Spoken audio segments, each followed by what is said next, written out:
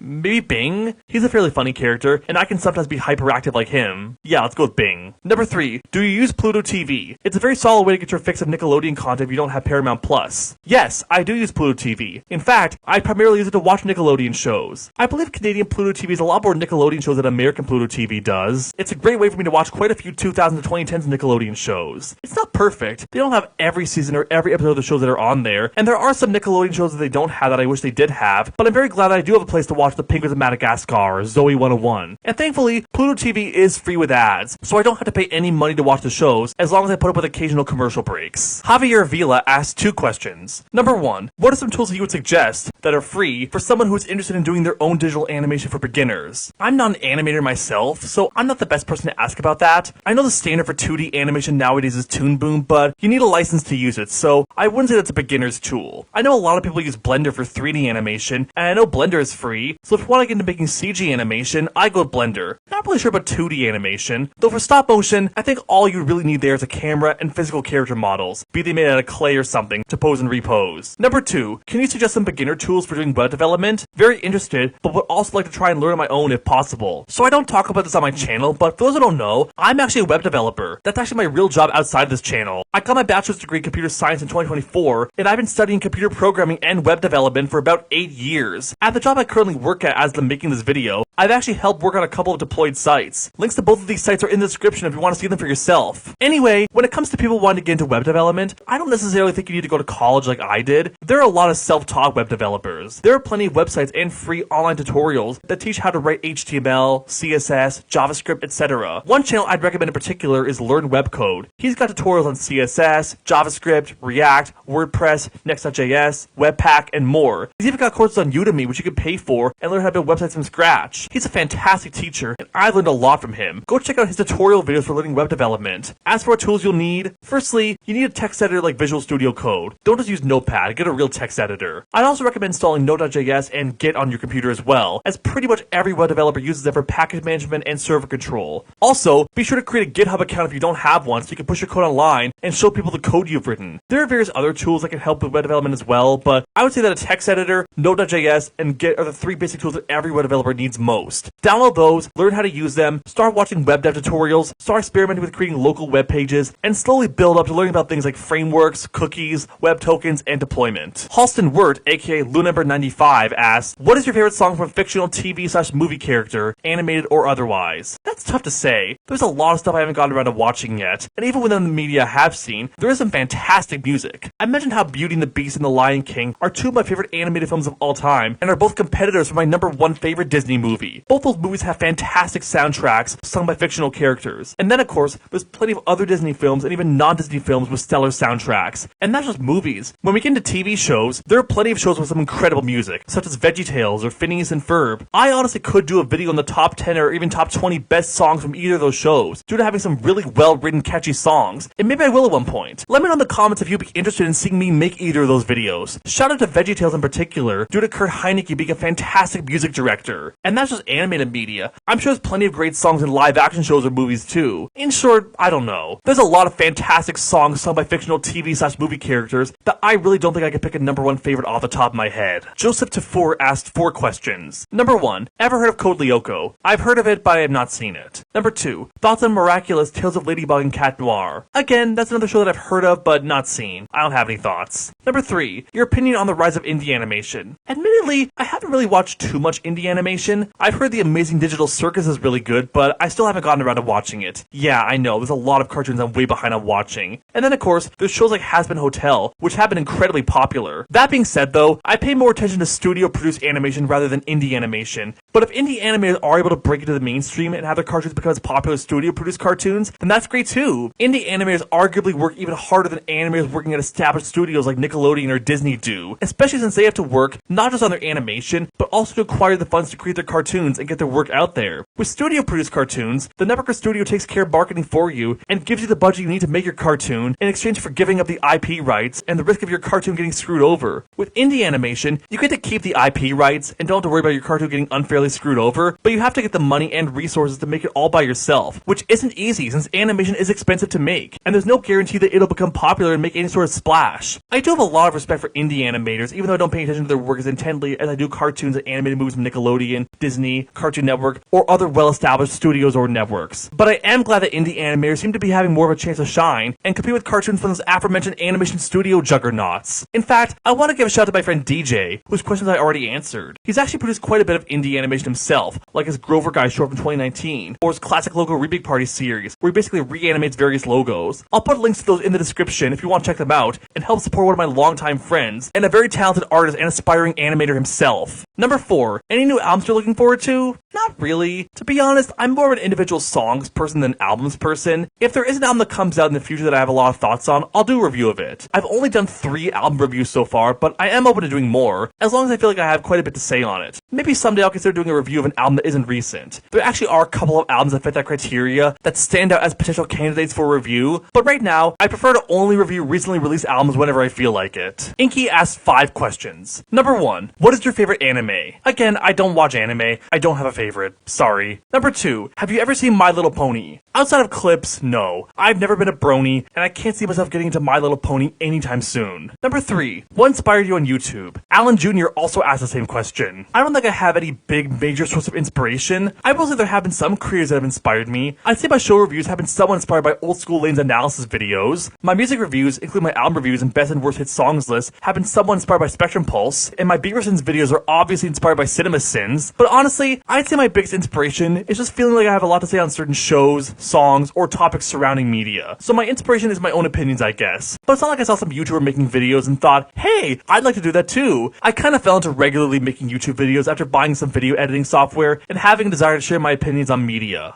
Number 4, are you gonna do some Let's Play videos? Probably not. I'm not much of a gamer, and I don't really have any interest in doing Let's Play videos. Number 5, can you try playing some Cookie Run? Again, not a gamer. I don't have any interest in playing Cookie Run. I actually don't even know anything about the game, so sorry, I'm most likely not gonna play it. Angry Bird Fan asked, is Norbert your favorite character? No, he's not. Honestly, he's not even my favorite character in the Angry Beavers. Personality-wise, I would say I'm closer to Daggett than I am to Norbert, especially since I headcanon him being autistic, like me. Why I chose to name my new Twitter account in 2015 after Norbert instead of Daggett, I really couldn't tell you. I don't really think I gave more than 10 seconds to that decision. I just picked Norbert, and that name eventually became my online nickname, but not because he's my favorite character. I'm not really sure who my favorite character is off the top of my head, especially since by not specifying a medium, you're referring to all characters ever created in all of media, which is potentially millions upon millions of characters. Matthias asked 2 questions. Number 1, what do you think about discovering more Christian cartoons? It's definitely been very interesting to discover more Christian cartoons outside of Big Idea. Honestly, both McGee and Me and Little Dogs on the Prairie opened me up to a whole world of Christian media that I hadn't heard of prior. McGee and Me eventually introduced me to Secret Adventures, which is made by the same company and had a lot of the same crew as McGee and Me, and is sort of a spiritual successor to that show, since it's another mostly live-action show that incorporated animation into it. Then there's Kids 10 Commandments, which also had a bit of the same crew as McGee and Me, and that I found interesting enough to make a review on. And Little Dogs on the Prairie opened me up to Jungle Jam, a radio series made by the same company with a lot of the same humor, as well as Lenny and Sid, another very short-lived Christian cartoon that one of my online mutuals, who's also a big LDOTP fan, introduced me to. I know Christian animation kind of gets a bad reputation, mostly due to all the VeggieTales knockoffs with horrible CGI and bad writing, but shows like McGee and Me, Little Dogs on the Prairie, and Lenny and Sid are proof that not all Christian animation is bad, and there are a number of underrated gems in that niche that I've been happy to discover and pleased to introduce more people to. It's pleasantly surprising, but also rewarding. Number 2, what do you think about making a bootleg video? I assume by bootleg video, you mean a bootleg recording of something, like a movie in the theater that hasn't been released to streaming or home media yet. Yeah, I'm not doing that. That's illegal, and I don't want to get caught doing that. I actually don't know how people record theater movie bootlegs get away with it. And plus, the quality would probably suck due to being recorded off a screen or something, and have a shaky camera, poor audio, or people talking in the background or something. If I'm gonna watch pirated media, I'd rather watch it in actually decent quality. That's why I don't watch bootleg recordings, and I don't plan on recording one myself. And we're gonna finish off with answering what's probably the most controversial question I got that's likely to give me my most controversial answer. Willie Rob asked, what do you think of Elwood's Dog Meat Farm? I had no idea what that was. I had to Google it, and it's basically a satirical website that promotes a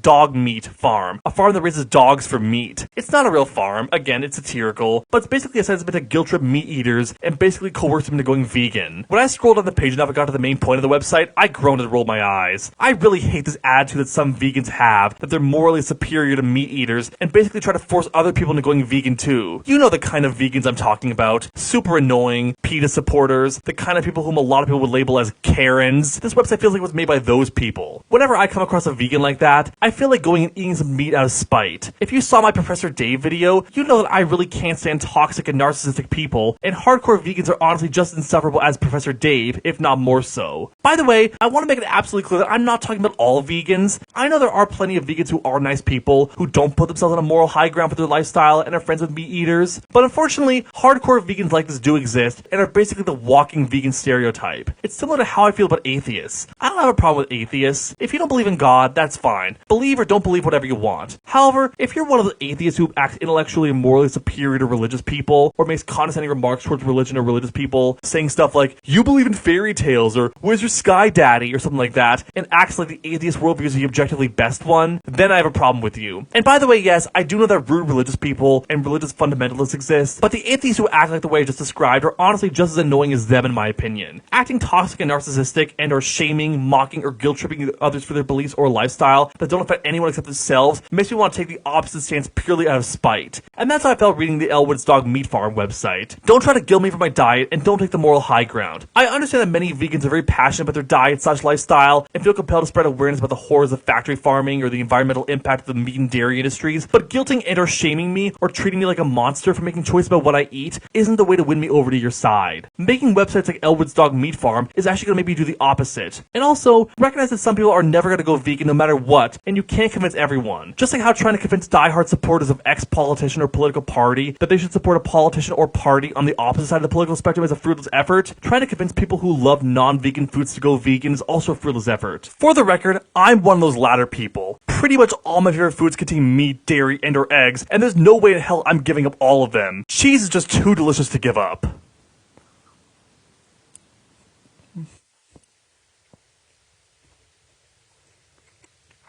Anyway, that's all the questions I got. Thank you to everyone who asked their questions. I'm so glad I finally got to 1,000 subscribers, and I have all of you watching to help make that possible. Here's to another 1,000 subscribers. See you all later.